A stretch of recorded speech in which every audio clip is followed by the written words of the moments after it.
Assalamualaikum warahmatullahi wabarakatuh. Terima kasih atas kesempatannya. Perkenalkan, nama saya Tiara Larasati dengan NIM 2019-210412. Di sini saya akan menjelaskan tentang lembaga penjamin simpanan. Lembaga penjamin simpanan yaitu suatu lembaga di Indonesia dengan status badan hukum yang berfungsi untuk menjamin simpanan nasabah perbankan di negara Indonesia. Lembaga ini bertanggung jawab kepada Presiden dan berkedudukan di Ibu Kota Negara Republik Indonesia. Program penjamin pemerintah telah berhasil mengembalikan kepercayaan masyarakat terhadap sistem perbankan.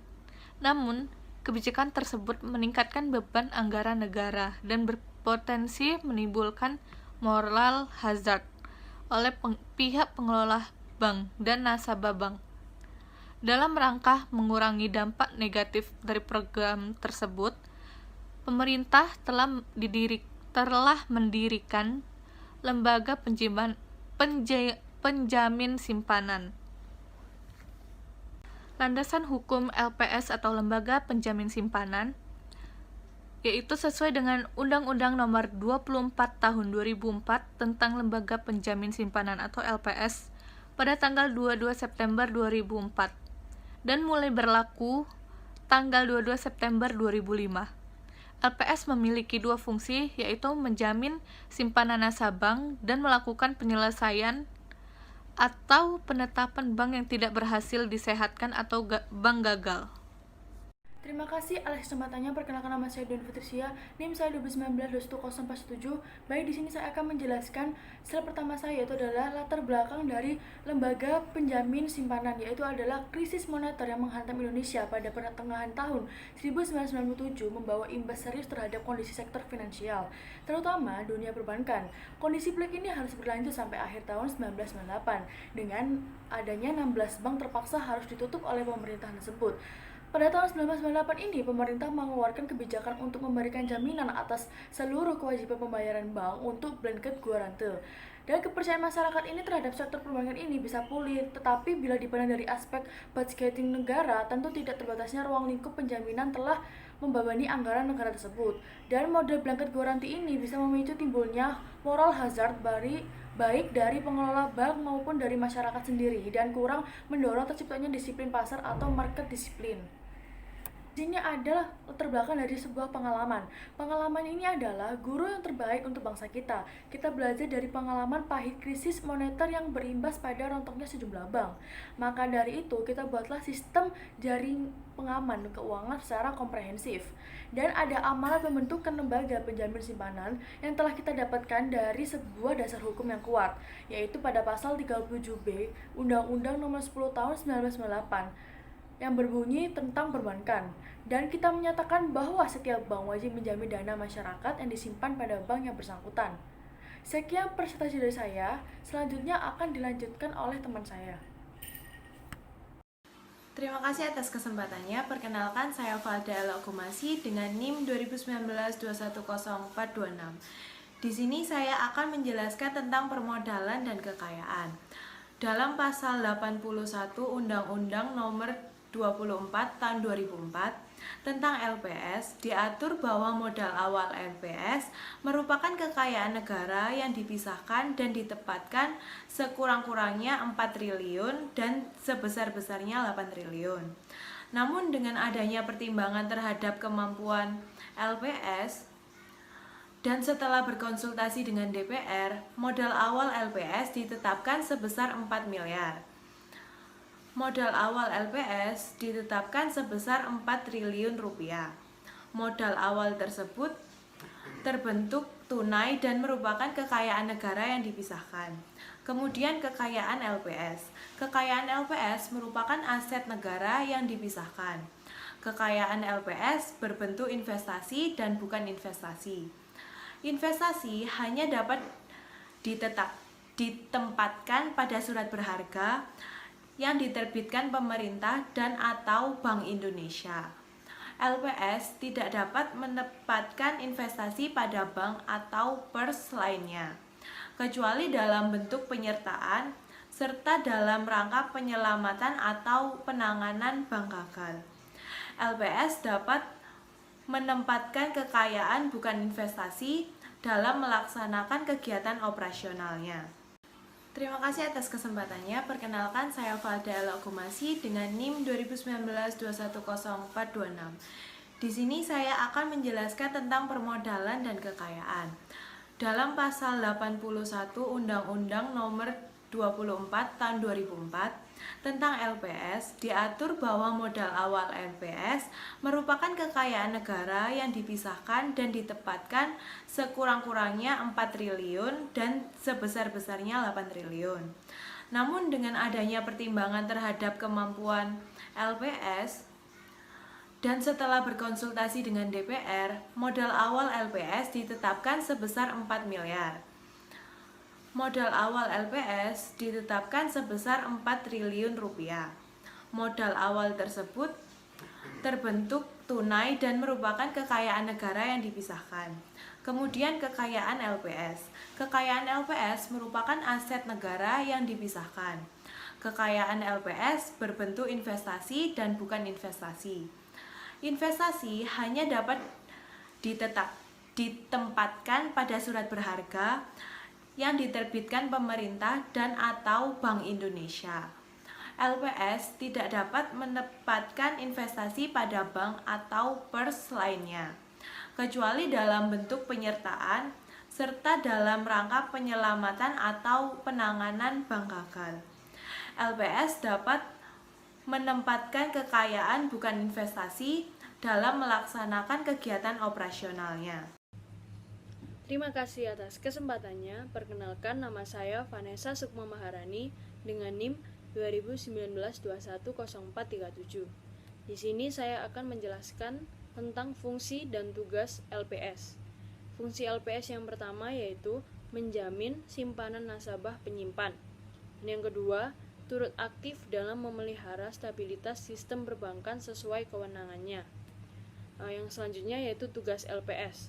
Yang pertama, merumuskan dan menetapkan kebijakan pelaksanaan penjaminan simpanan.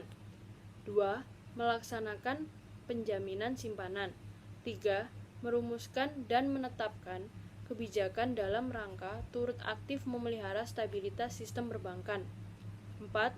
Merumuskan, menetapkan, dan melaksanakan kebijakan penyelesaian bank gagal atau bank resolution yang tidak berdampak sistemik.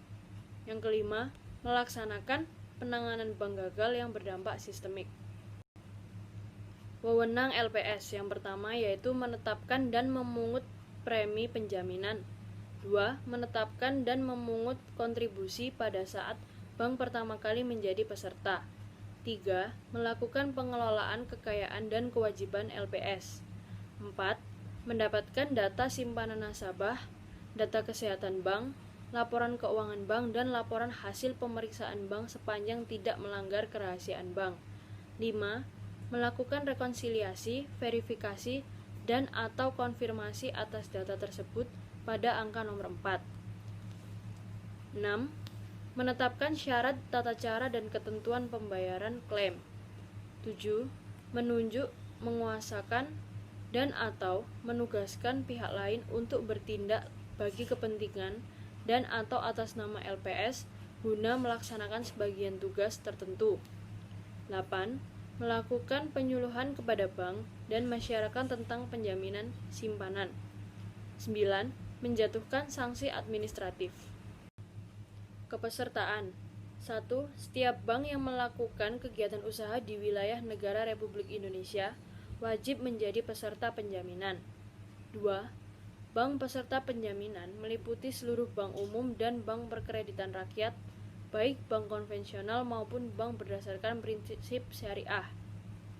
Yang ketiga, kantor cabang dari bank yang berkedudukan di Indonesia yang melakukan kegiatan perbankan di luar wilayah negara Republik Indonesia tidak termasuk dalam penjaminan. 4.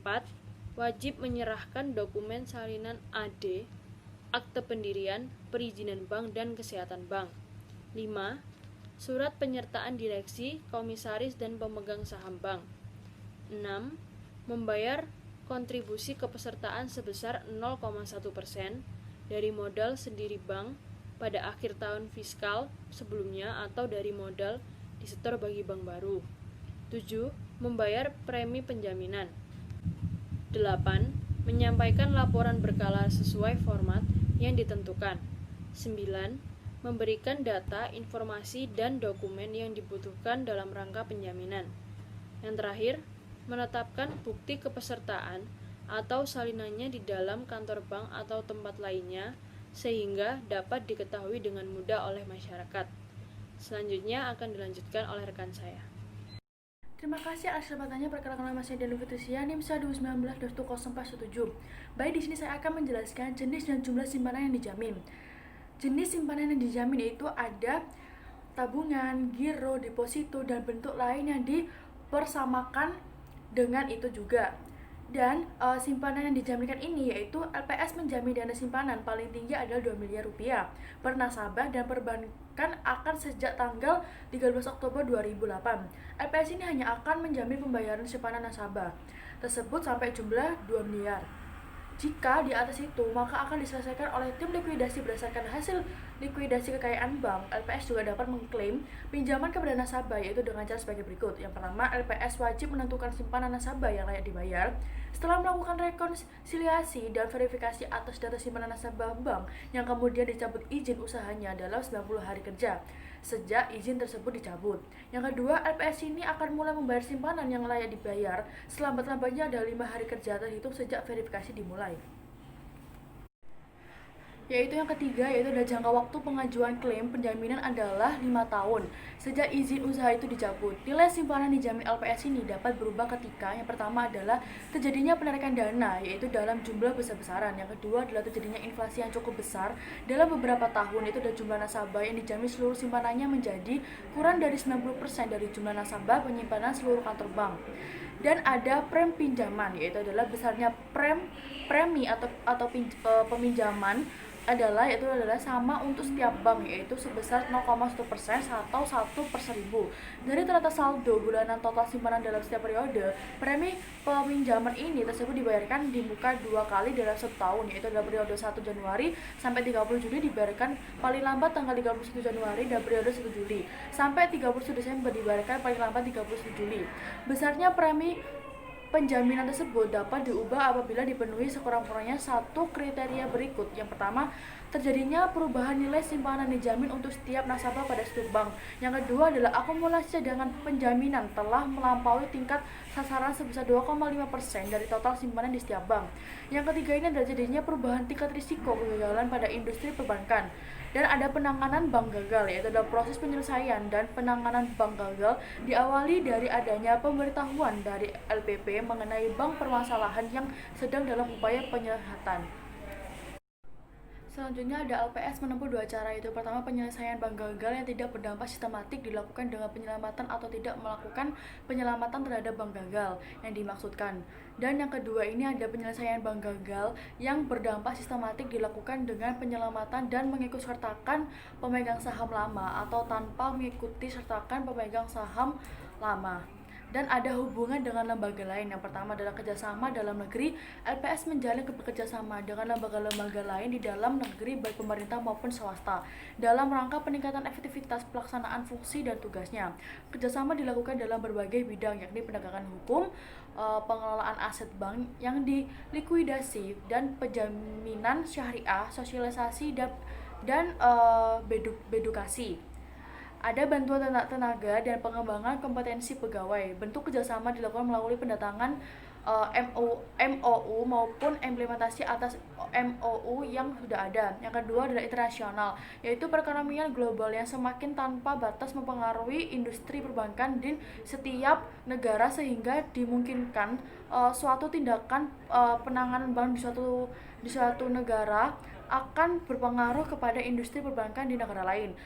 Yang presentasi dari saya selanjutnya akan dilanjutkan oleh teman saya. Baik, Assalamualaikum warahmatullahi wabarakatuh. Terima kasih atas kesempatannya. Perkenalkan, saya Erni Erawati dengan NIM 2019-210450. Jadi di sini saya akan melanjutkan presentasi dari teman saya dan saya akan membahas tentang premi pinjaman. Premi peminjaman dibayarkan 2 kali dalam 1 tahun untuk periode 1 Januari sampai dengan 30 Juni dan periode 1 Juli sampai dengan 31 Desember. Premi untuk setiap periode ditetapkan sebesar 0,1% dari rata-rata saldo bulanan total simpanan dalam setiap periode. Pembayaran premi untuk pertama kali bagi bank yang baru memperoleh izin usaha dilakukan berdasarkan realisasi rata-rata saldo bulanan total simpanan periode diperolehnya izin usaha bank tersebut. Premi tersebut dihitung proporsional terhadap jumlah hari yang dilalui sejak bank memperoleh izin usaha sampai dengan akhir periode diperolehnya izin usaha bank tersebut dan dibayarkan bersamaan dengan pembayaran premi awal periode berikutnya. Besarnya premi peminjaman tersebut dapat diubah apabila dipenuhi sekurang-kurangnya satu kriteria berikut. Yang pertama, terjadi perubahan nilai simpanan yang dijamin untuk setiap nasabah pada satu bank. Yang kedua, akumulasi cadangan penjaminan telah melampaui tingkat sasaran sebesar 2,5% dari total simpanan di setiap bank. Yang ketiga, terjadi perubahan tingkat risiko kegagalan pada industri perbankan. Saya akan melanjutkannya dengan penanganan bank gagal. Proses penyelesaian dan penanganan bank gagal diawali dari adanya pemberitahuan dari LPP mengenai bank bermasalah yang sedang dalam upaya penyehatan. Selanjutnya, LPS menempuh dua cara. Yang pertama, penyelesaian bank gagal yang tidak berdampak sistemik dilakukan dengan penyelamatan atau tidak melakukan penyelamatan terhadap bank gagal. Yang kedua, penyelesaian bank gagal yang berdampak sistemik dilakukan dengan penyelamatan yang mengikut sertakan pemegang saham lama atau tanpa mengikuti sertakan pemegang saham lama. Baik, saya akan menjelaskan tentang rencana kerja dan anggaran tahunan LPS dan pelaporan dan akuntabilitas LPS. Baik, yang pertama, rencana kerja dan anggaran tahunan LPS. Yang pertama adalah Kepala Eksekutif menyampaikan rencana kerja dan anggaran tahunan untuk mendapatkan persetujuan Dewan Komisioner. Paling lambat 3 bulan sebelum tahun buku mulai terbit. Yang kedua, bersamaan dengan penyampaian rencana kerja dan anggaran tahunan tersebut, Kepala Eksekutif menyampaikan pula evaluasi pelaksanaan anggaran tahun berjalan kepada Dewan Komisioner. Untuk pelaporan dan akuntabilitas LPS. Yang pertama, Dewan Komisioner menyampaikan rencana kerja dan anggaran tahunan yang telah disetujui dan evaluasi pelaksanaan anggaran tahunan berjalan kepada Presiden dan DPR. Yang kedua, LPS wajib menyusun laporan tahunan untuk setiap tahun yang berakhir pada tanggal 31 Desember yang terdiri dari laporan kegiatan kerja dan laporan keuangan. Laporan keuangan tersebut diaudit BPK dan diterbitkan paling lambat 31 Maret tahun berikutnya. Selanjutnya disampaikan Presiden dan DPR paling lambat 30 April tahun berikutnya. Yang ketiga, laporan keuangan yang telah diaudit tersebut wajib diumumkan di 2 surat kabar paling lambat juga 30 April tahun berikutnya. Baik, saya akan menjelaskan PPT yang selanjutnya, yaitu hubungan dengan lembaga lain. LPS dapat bekerja sama dengan organisasi atau lembaga dalam negeri dan luar negeri dalam menjalankan tugasnya. Yang kedua, LPS dapat bertindak sebagai anggota dari organisasi atau lembaga internasional mewakili negara Republik Indonesia. Untuk yang bekerja sama dalam negeri, LPS menjalin bekerja sama dengan lembaga-lembaga lain di dalam negeri, baik pemerintah maupun swasta dalam rangka peningkatan efektivitas pelaksanaan fungsi dan tugasnya. Kerjasama yang dilakukan dalam berbagai bidang yakni penegakan hukum, pengelolaan aset bank yang dilikuidasi, penjaminan syariah, sosialisasi dan edukasi, bantuan tenaga, dan pengembangan kompetensi pegawai bank bekerja sama dilakukan melalui penandatanganan MOU maupun implementasi atas MOU yang sudah ada. Yang kedua, internasional. Perekonomian global yang semakin tanpa batas mempengaruhi industri perbankan di setiap negara sehingga dimungkinkan suatu tindakan penanganan bank di suatu negara akan berpengaruh kepada industri perbankan di negara lain. Peningkatan hubungan internasional berperan juga dilakukan untuk meningkatkan kapabilitas dan memberi ruang bagi LPS untuk berperan lebih aktif dan pengembangan penjaminan di seluruh dunia. Hal ini sesuai dengan visi LPS, yakni menjadi lembaga yang terdepan, terpercaya, dan diakui di tingkat nasional dan internasional dalam menjamin simpanan nasabah dan melaksanakan resolusi bank serta memelihara stabilitas sistem keuangan. Kerahasiaan data. Dewan Komisioner, Kepala Eksekutif pegawai LPS atau setiap pihak yang bertugas untuk dan atas nama LPS wajib merahasiakan semua dokumen, informasi, dan catatan yang diperoleh atau dihasilkan dalam melaksanakan tugasnya yang harus dirahasiakan berdasarkan peraturan perundang-undangan.